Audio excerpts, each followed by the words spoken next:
জীবনের পরিবেশ পরিস্থিতিতে নানা রকমের সমস্যা, ঝঞ্ঝাট ঝামেলা, উদ্বেগ অশান্তি এবং কখনো উপরে কখনো নিচে এরকম বৈপরীত্যকর পরিবেশ তৈরি হতে পারে।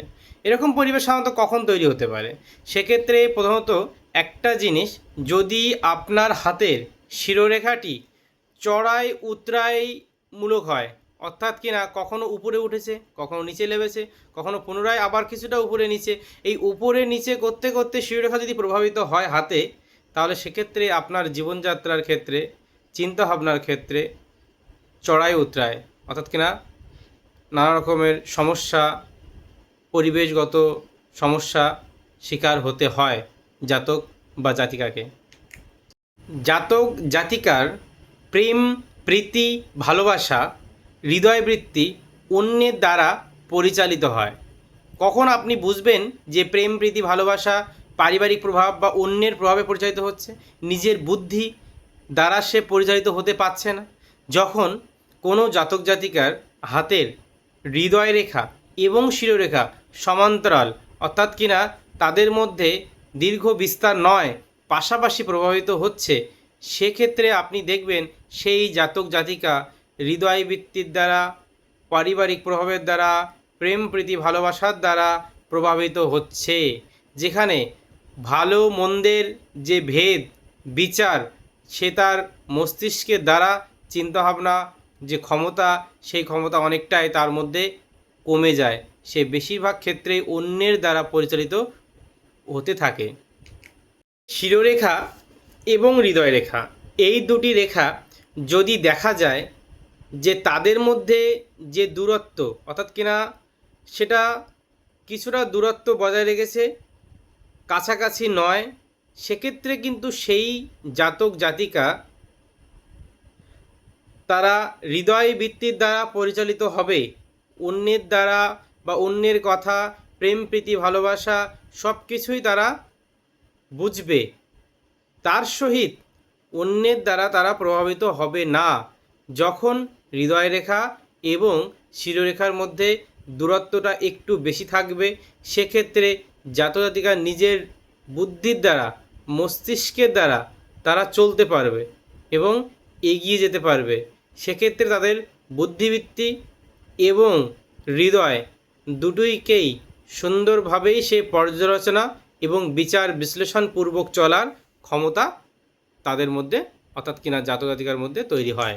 যখন হৃদয় রেখা এবং শিরোরেখার মধ্যেকার যে ব্যবধান, সেই ব্যবধানটি অনেক বেশি হয়ে যায়, অনেক দূরত্ব হয়ে যায়, সেক্ষেত্রে সেই জাতক জাতিকা হৃদয়ের দ্বারা বা অন্যের দ্বারা সে কখনোই পরিচালিত হবে না।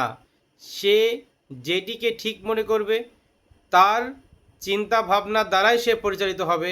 কারোর কোনো চিন্তাভাবনাকে সে মূল্যায়ন করবে না বা অন্যের কোনো বিষয়ের মধ্যে সে প্রভাব বিস্তার করবে না, অর্থাৎ কিনা তার কথা, তার চিন্তাভাবনা তার মধ্যে কোনোভাবেই প্রভাব পড়বে না সেই জাতক জাতিকার মধ্যে। অর্থাৎ কিনা সে সম্পূর্ণ নিজের দ্বারাই পরিচালিত হয়, অন্য কারোর কথা শুনবে না, কারোর কথা মানতে চাইবে না, নিজে যেটা সঠিক মনে করবে ঠিক সেভাবেই সেই জাতক জাতিকা চলতে ফিরতে পছন্দ করবে। শিরোরেখাটি যখন শিকলের মতো হবে, তখন মন মানসিকতার ক্ষেত্রে একটা সমস্যা এবং মন মানসিকতার ক্ষেত্রে উদ্বেগ, অশান্তি, চাপা, প্রেশার, এই বিপরীত পরিবেশ তৈরি হয় যখন হাতের শিরোরেখাতে শিকলের মতো রেখা দেখতে পাওয়া যায়। আর এই শিকলের মতো রেখা দেখতে পাওয়া গেলে সেই জাতক জাতিকার স্নায়ুর সমস্যা বা নার্ভের সমস্যার মতো পরিবেশ পরিস্থিতি তৈরি করে এবং নানান রকমের সমস্যা তার সামনে আসতে থাকে। তাই যদি হাতে শিকলের মতো রেখা থাকে, তাহলে যে কোনো পরিকল্পনা, যে কোনো বিষয়ে এগিয়ে যাওয়ার আগে একটু ভাবনা বেশি নেওয়ার প্রয়োজন আছে।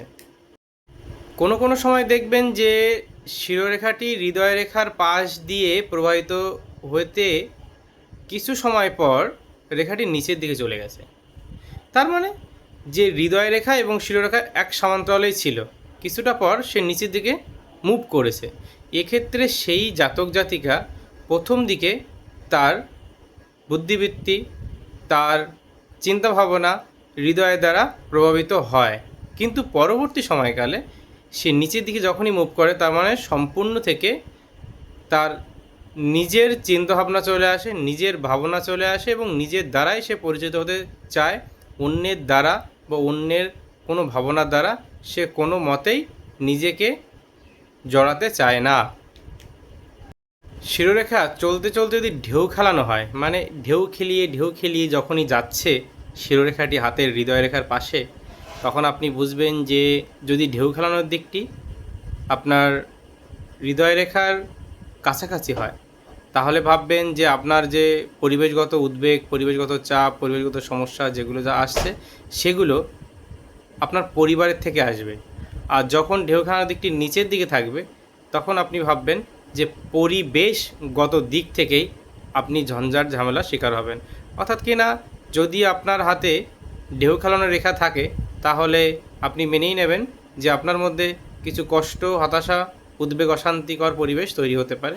এইবার কখন হবে, কিভাবে হবে, তার একটা হিসাব আপনি নিতে পারলে তখন বুঝতে পারবেন যে পরিবার থেকে আসছে নাকি পরিবেশগতভাবে আসছে।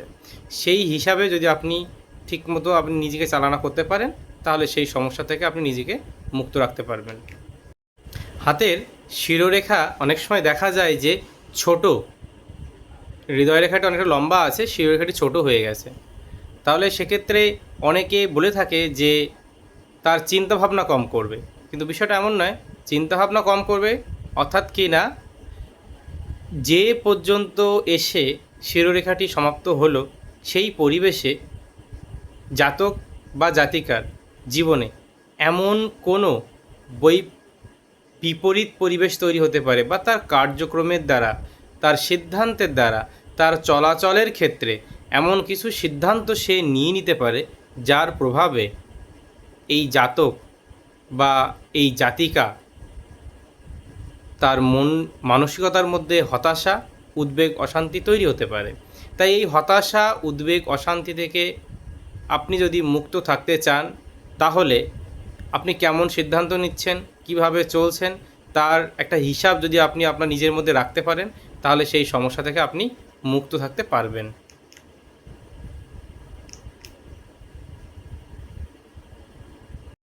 একটি সুন্দর লম্বা এবং হৃদয় রেখা, শিরোরেখা, দুটি রেখাই আপনি দেখতে পাচ্ছেন সুন্দরভাবে আছে, তখন সেই জাতক জাতিকার জীবনে বুদ্ধিমত্তা, চতুরতা, কর্মকুশলতা এবং তার চিন্তাভাবনার সর্বদাই অগ্রগতি হয়ে থাকে। আর সেখানে বিশৃঙ্খল থাকা মানে তার চিন্তাভাবনা, কার্যকুশলতা, কর্মের ক্ষেত্রে সমস্যা তৈরি করে। শিরোরেখা যখন দেখবেন আপনার ভাগ্যরেখা এসে শেষ হয়েছে, সেক্ষেত্রে কর্মের ক্ষেত্রে অসফলতা বা কর্মের ক্ষেত্রে কিছু সমস্যাকর পরিবেশ বা বাতাবরণ তৈরি হয়ে যায়।